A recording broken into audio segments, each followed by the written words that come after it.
Hi, welcome back to our channel. ఈరోజు మీకు నా మార్నింగ్ టు ఆఫ్టర్నూన్ వరకు చేసే పనులన్నీ ఒక మినీ బ్లాగ్ లాగా మీకు చూపిస్తున్నాను.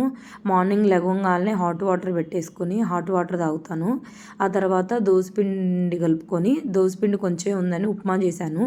మీరు పెసరట్టు ఉప్మా కాంబినేషన్ చూసుంటారు, కానీ మామూలులో దోశ కాంబినేషన్ ఉప్మా కాంబినేషన్ చూసుండ్రు. నేనైతే పిండి తక్కువ ఉందని అలా దోశల్లో ఉప్మా చేసేసుకొని అది అయిపోయిన తర్వాత మళ్ళీ నెక్స్ట్కి దోశపిండి, ఇడ్లీ పిండి నానేసుకుంటున్నానండి. బాగా 1-2 టైమ్స్ కడిగేసి నానబెడుతున్నాను. ఇవి పట్టుపప్పు కాబట్టి కడగడానికి చాలా టైం పడుతుంది. అందుకని ఫస్టే ఎక్కువ సార్లు ఒక 2 సార్లు కడుక్కుంటే ఈవినింగ్ 2 సార్లు కడిగేస్తే సరిపోతుంది.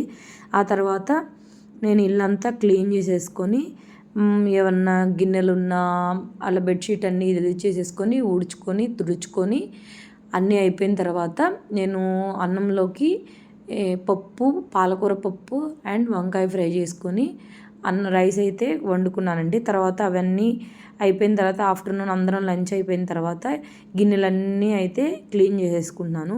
నేను నైట్ తిన్నవి, మార్నింగ్ బ్రేక్ఫాస్ట్వి, ఆఫ్టర్నూన్వి ఒకేసారి క్లీన్ చేస్తానండి. ఎప్పుడప్పుడు క్లీన్ చేయను. ఇలా క్లీన్ చేసేదానికి నాకు 1 అవర్ అయితే టైం పడుతుంది. ఈ వీడియో నచ్చితే